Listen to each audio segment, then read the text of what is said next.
Hi, I'm Kerry Goulder from Kid Giddy, and I'm here today to show you how to make this party fox. Today you'll need some fabric for your fox. You don't have to use orange, but I really love using a dark rich orange like this doe fabric. And some kind of a white fabric that has a cute little print is great, or you can just do solid white. You'll need a little bit of fabric for the hat.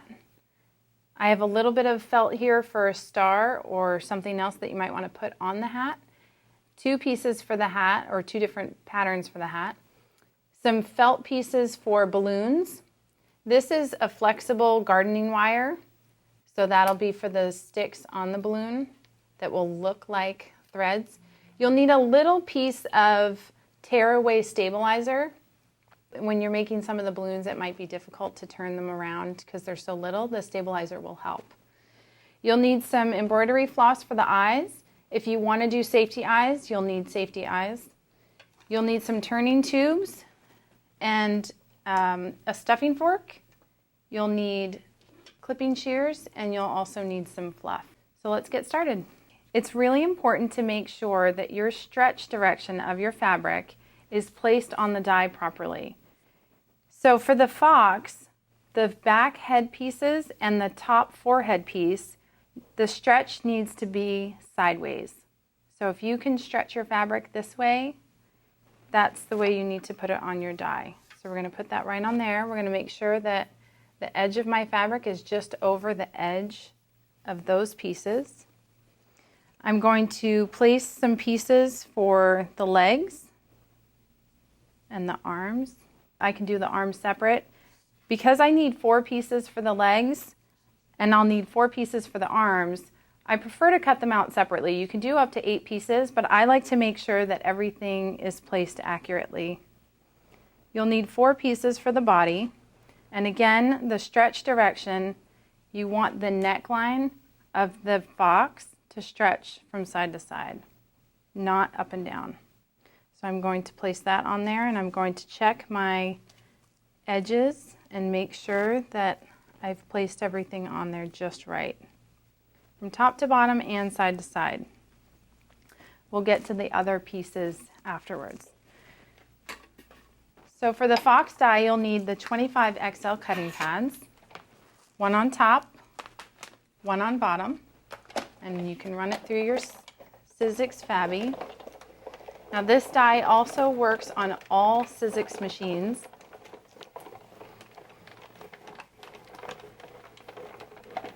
Roll it all the way through. I've given you a lot of extra things on this die to really customize your fox. There's a little paw print, a little star, and a little balloon, and of course, the party hat. If you have little tiny threads that don't come apart, just clip them with scissors. Now I'm going to cut out the front cheek pieces. The cheek pieces of the fox are a lighter color. Again, you want to make sure that the fabric stretches to the side, from side to side. So this way it wasn't stretching, and here it is stretching. And I need 2 pieces, so I'm going to lay that on there. I'm also going to need 2 pieces for the ears in the lighter color, as well as 2 pieces in the orange fabric. So I'm actually going to scoot this fabric up so I can cut that out at the same time. Cut out all the other pieces that you need except for the tail. I'm going to talk to you about that in just a second.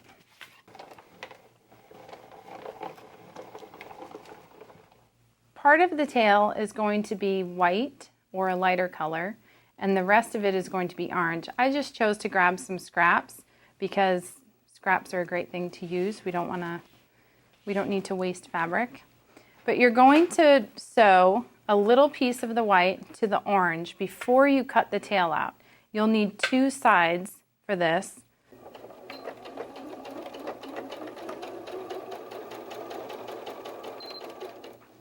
You don't have to backstitch on the ends because you're going to be cutting it anyway. But once you have it sewn, part of the tail will be white and part will be orange. So you'll be able to place it on the die. However much of a white tip you want, you can decide and place your fabric accordingly. You'll need 2 of these pieces. So here I'm going to line up my seam allowances on both pieces so that the white fabric on the tail and the orange fabric on the tail are exactly the same on both sides. Once you line up your seams on the tail, lay them both on your die and make sure that everything lines up so that you'll get a full piece. We'll still need those 2 extra pieces for the back sides of the fox ears, and I'm actually using scrap pieces of the forehead. Every now and then when you make extra foxes, you'll get extra forehead pieces. So I'm going to use those instead of letting those pieces go to waste. I'm going to line those up and I'm going to cut out some extra ears.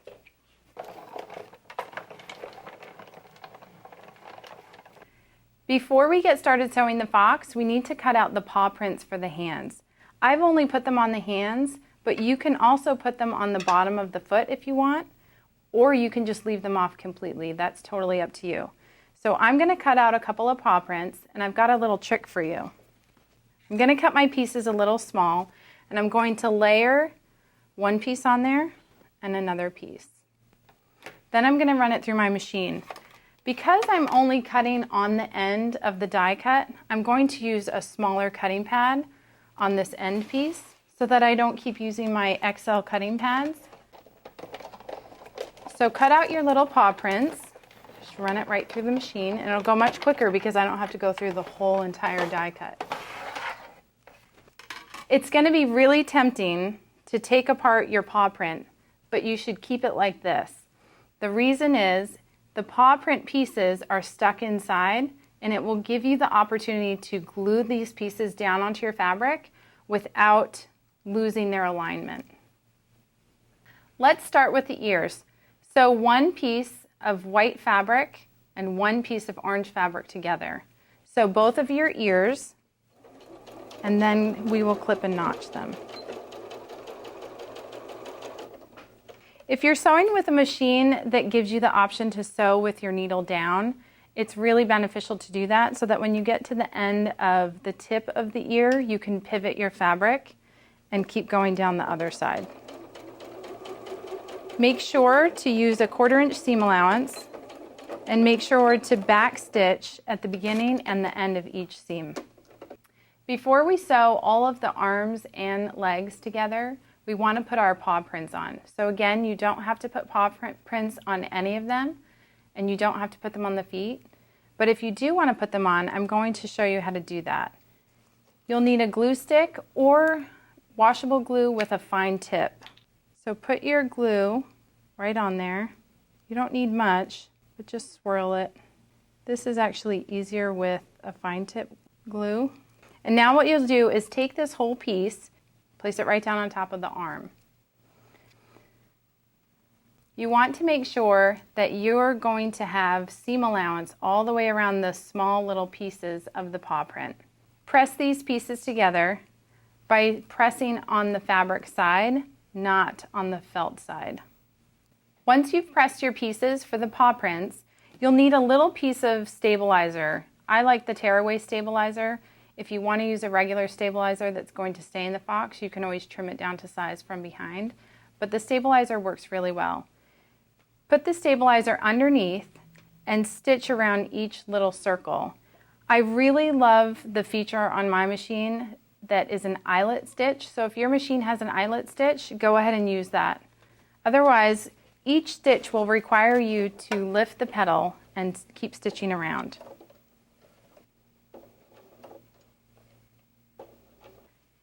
I've finished sewing all the little circles on for the paw print, and now I'm just taking all of the tearaway stabilizer off, and I'm holding down the pieces so that I'm not ripping the stitches. Now we're going to sew all of our arms and legs together, as well as the tail. Remember, when we cut the tail, we made sure that our seams were aligned. We want to make sure those seams stay aligned as we run this under the machine. So both arms, both legs, and the tail right sides together, and I'll show you how to clip and notch them. To clip and notch all the way around your arms and legs, and around the fox body in general, all the inside curves need to just be a little clipping. It's about every 1/4 of an inch, and you want to stay at least 3 threads away from the seam so that the fabric doesn't rip as you're turning it and stuffing it. When you start coming to an outward curve, like right here at the end of the foot, you're just going to cut at an angle, and then you're going to go back and cut the opposite way, and you'll get little triangles or little notches. So go ahead and do that to your ears, your arms, and the tail, and the legs. When all of your pieces are clipped and notched, you can turn them right side out. Be careful when you're doing the arms. Because of that little paw print, you don't want to jam the turning tube into it because that felt is a little bit delicate. So I'll show you what my little paw print looks like. And now turn all of your pieces right side out. And then we're going to stuff the arms and the legs. You don't need to stuff the tail. Of course, if you want to, that's totally up to you, but I like my foxes with a little skinny tail. Now we have our arms and our legs stuffed. We have our tail, and we have our 2 ears turned right side out. We're going to now sew the front face of the fox and the back of the head of the fox, as well as the front of the body and the back of the body. To start, let's do the front face. We have 2 cheek pieces and 1 forehead. All you have to do is take the forehead and flip it over on top of 1 cheek side. Line up your pieces from the nose to that top point. And now you're going to sew with a 1/4 inch seam allowance from this point on the nose all the way up to there. As you're going around the curve, make sure that the fabrics are still aligned, and make sure that the 1/4 inch seam allowance is still the same all the way down to the end. Now we have 1 piece of the fox face attached to the forehead, and we're going to attach the other side. So open this up and flip the cheek piece down on top of the forehead piece. Now you're going to sew this edge to put the 2 pieces together.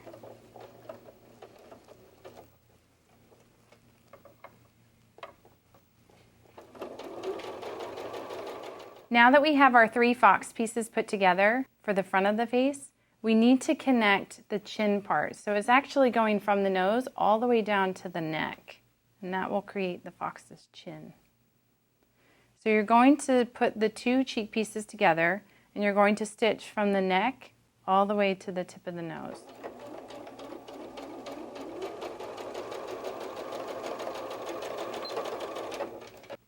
Now that we have the nose put together, you'll notice that there might be a little tiny hole right in between your 2 seams. This little hole has to be closed up. Otherwise, when you go to turn it right side out, you actually might poke a hole in there. This one actually is closed up quite a bit, but we're still going to sew a little stitch across just to protect it. You want to flatten out the forehead piece at the tip of the nose, and then open up your seam allowance on the underneath side. So press that open with your finger, and then pull the 2 cheek pieces away from each other so that you can actually press down equally on both sides. See how you see the fold on both sides? Now you want to stitch across that top of the nose. This will protect it from tearing a hole in it. Now we finished the front of the fox face, and we're going to do the back head piece. The fox piece for the back of the head has a little tiny notch right on the edge of one side. This is not the seam that you want to sew at this point. That is going to line up with the notch on the cheek piece for the front of the face. So we want to put our 2 right sides together, and we are going to sew the non-notched side. So we're going to sew all the way from this top all the way to the neck.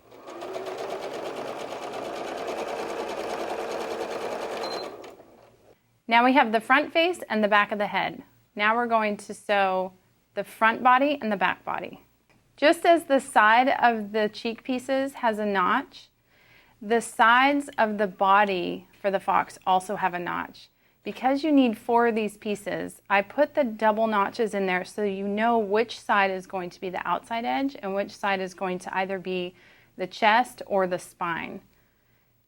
We're going to take 2 pieces together, right sides together, and we are going to sew the side that does not have any notches on it from top to bottom. This will be the front part of the body.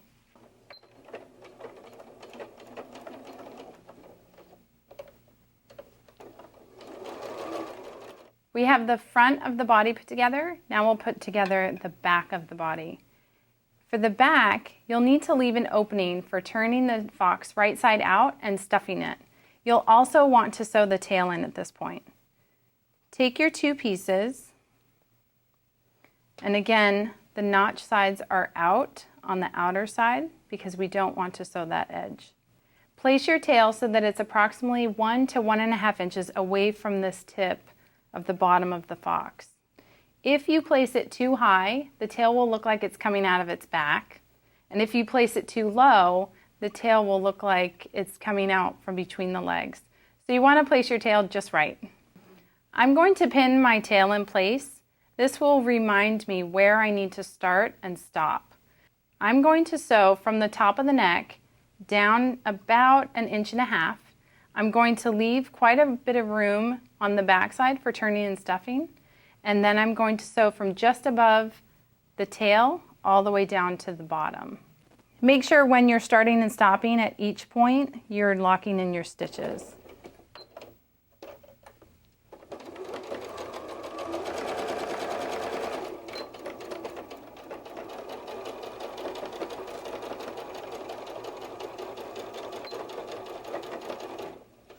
Here you can see I've started at the top, I've gone to about the middle, I've left an opening here for turning and stuffing, and then I've sewn the rest of it together. And you open it up, your tail will be sticking out just in the right spot. Now we need to put together the front part of the body to the back side of the body. Line up your center seams of the neck so that they stay in place. You can pin them in place if you'd like. And you are going to sew one side of the neck all the way down the side to about maybe 1.5 inches below these little notches. You need to leave room to put the legs in. So we're only going to sew from the top to just below the notches.